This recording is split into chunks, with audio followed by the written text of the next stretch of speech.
Now we are talking about how to set the offsets of the machine. In this particular machine, there are 4 nozzles denominated by A, B, C and U, and this is their relative position in the physical, like mechanical construction, and they are mounted on a carriage together with X and Y positioned like this.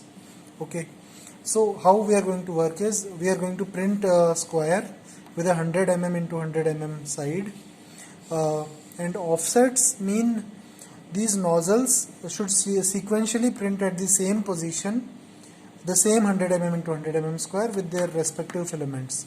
Okay, so the A will print this, and then we'll apply the offsets so that the B comes in place of A and prints the same square. Then the C is supposed to come in this position, print it once more, and the U will come on this and print it again. Now we are going to see the G code that will do it. So this is our G code. What we are really trying to find out through this is the offsets of the nozzles. Although mechanically they should be 17 mm and 80 mm, but practically there will be some difference of a few, within plus minus 2 mm there might be off, but we will find it out. So essentially what we are doing is, we start with a G90, which is a an absolute coordinate system, and start at 0 position, go to a minus 50 X and Y position, and effectively print a 100 mm into 100 mm square using the A nozzle, using the A filament.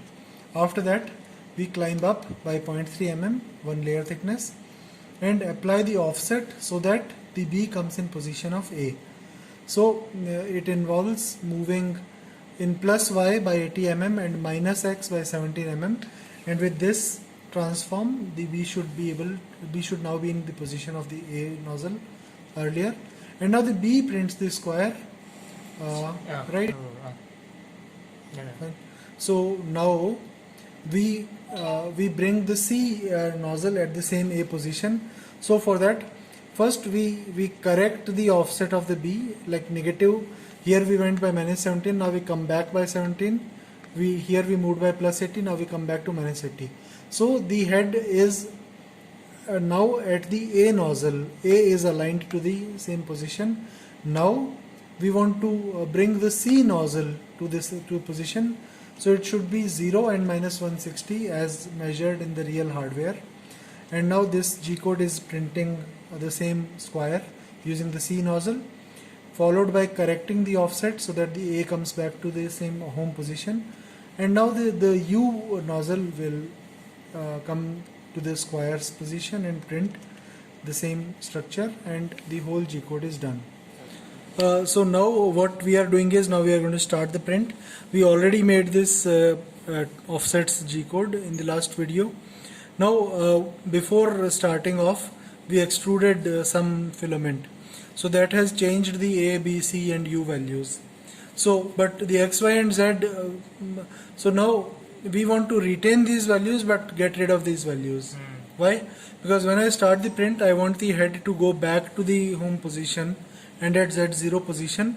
So we don't want to lose these values, but we only want to lose these because the G code starts at A0, A, B, C, all zeros.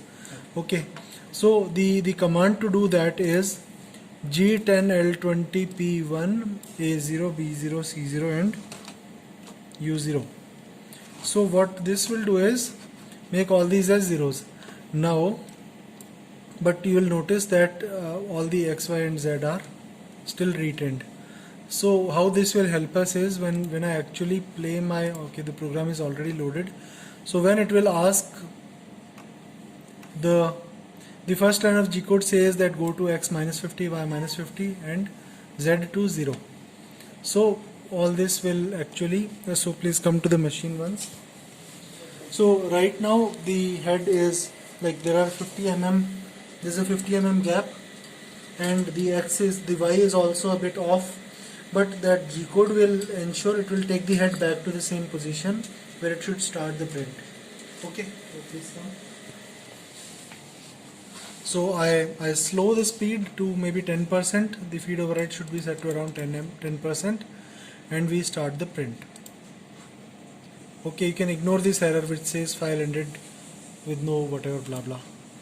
But now it is going to my home position. You can see the head moving. Okay, is that going down?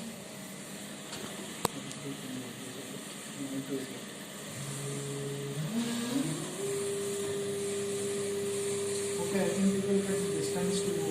If you know